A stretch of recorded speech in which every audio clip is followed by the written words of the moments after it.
Hi, everyone. It's me, Dr. Stacy Betancourt, with another edition of Making Sense with Dr. Stacy. So, today we're going to talk a little bit about fulfillment and living a fulfilled life. So, what does that mean to you? Well, for one, it's definitely subjective. What I feel is fulfilling, like doing these videos every week, someone else may not get fulfillment from it. Some may not get fulfillment from watching them, though I hope so. But the thing is that what is it that we are always striving for? For example, there are times I'm in everyone's life where we want something so badly, we can see it, we can reach out and nearly touch it, but not quite. And that seeking and that going after can be very hard. And yet, when we get what we're seeking, we have those small bursts of limited happiness.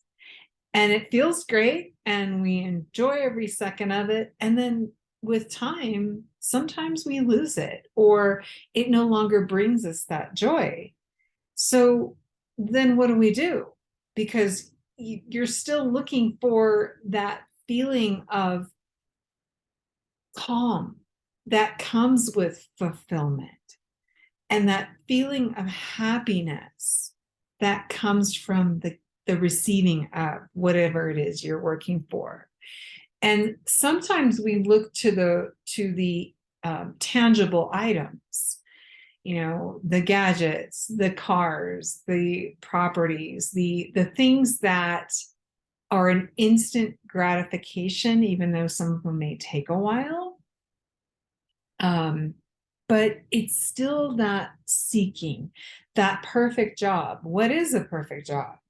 And that's the thing, is that looking at fulfillment, especially in our world now, with so many things coming at us quickly and opportunities coming and going, and if you don't know which way to go, and then there's the regret that could come with making a decision that didn't quite fit. So how do you get past all that? For example, I did a random search on the term happiness, and I came up with 1,640,000,000 hits. And that is everything from a biblical standpoint to songs. Universities are doing studies on this concept and provide their definitions of what happiness is, when it's all drawing back to a feeling of fulfillment, contentment. You notice how they're all a condition of. And that's the thing, is that we are constantly looking for the next thing to make us feel good, when sometimes we don't need, well, I would argue none of us need the majority of the stuff we have.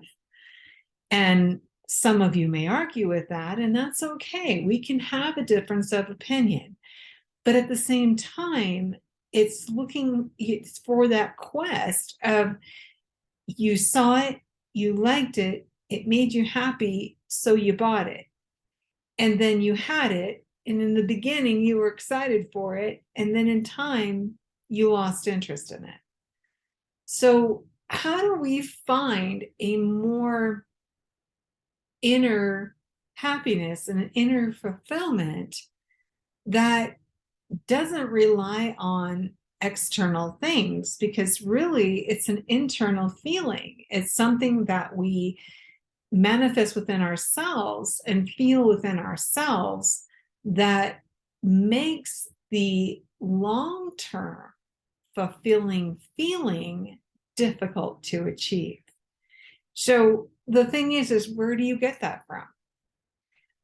One, I would have to say the people that you're with. If the people who you are with bring you a sense of happiness and a sense of fulfillment, then these are people you want to surround yourself with. If you are with people who make you feel badly and kind of drain your positive feelings, then those are some people that you probably don't want to be around as much. So, is it weeding people in and out of your life? Yes, that's part of it. Because while everyone deserves to be liked and respected, not every person is good for you. And if they're taking away your steps and your pathway to happiness, then that's a problem. That's a big problem.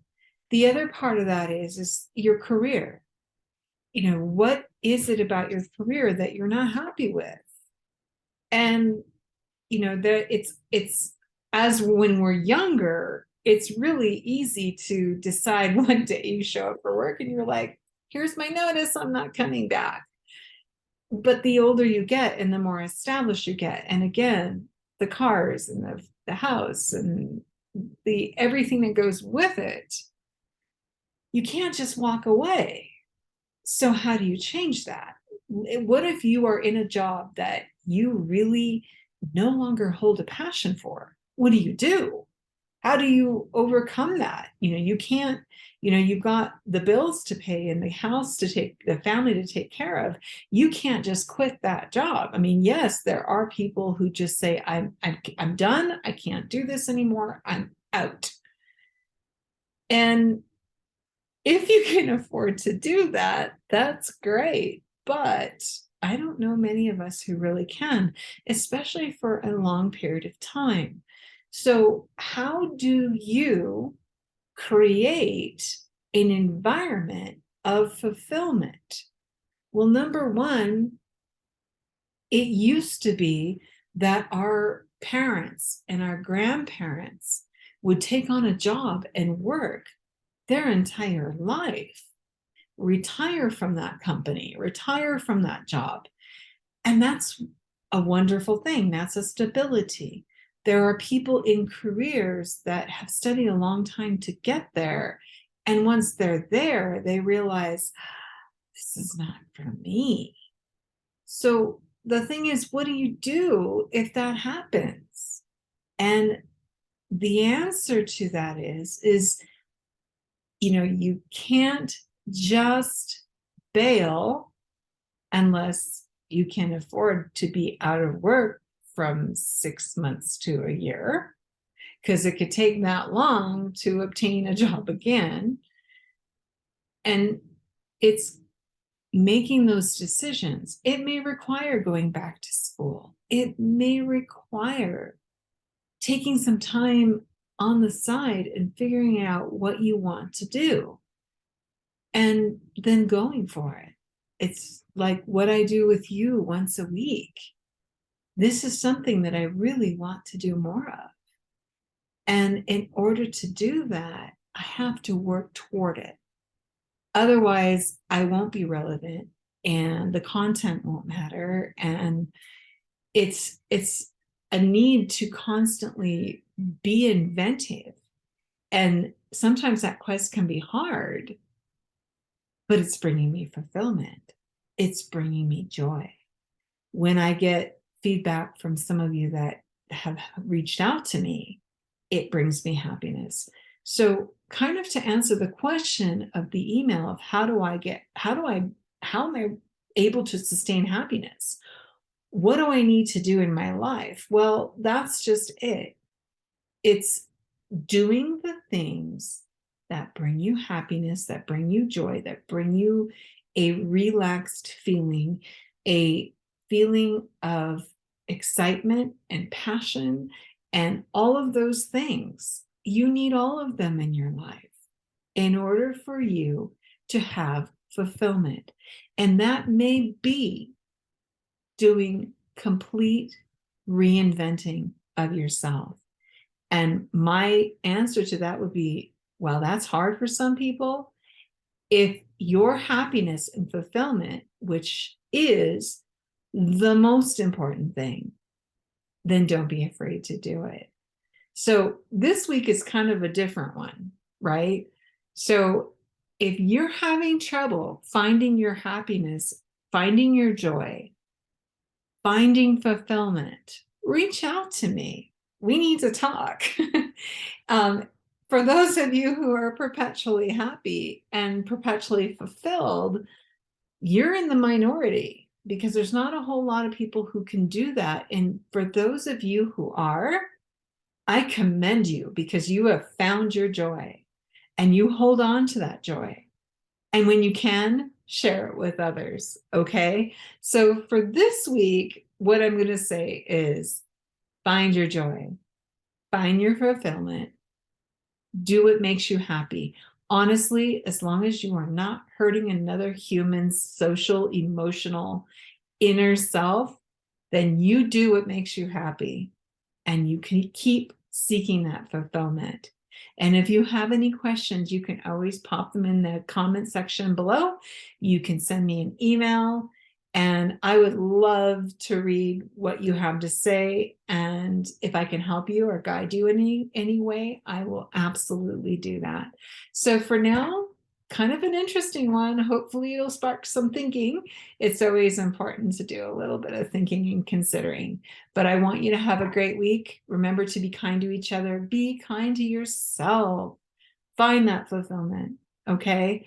Take care. And I will talk to you next week. This is Dr. Stacy Betancourt with another edition of Making Sense with Dr. Stacy.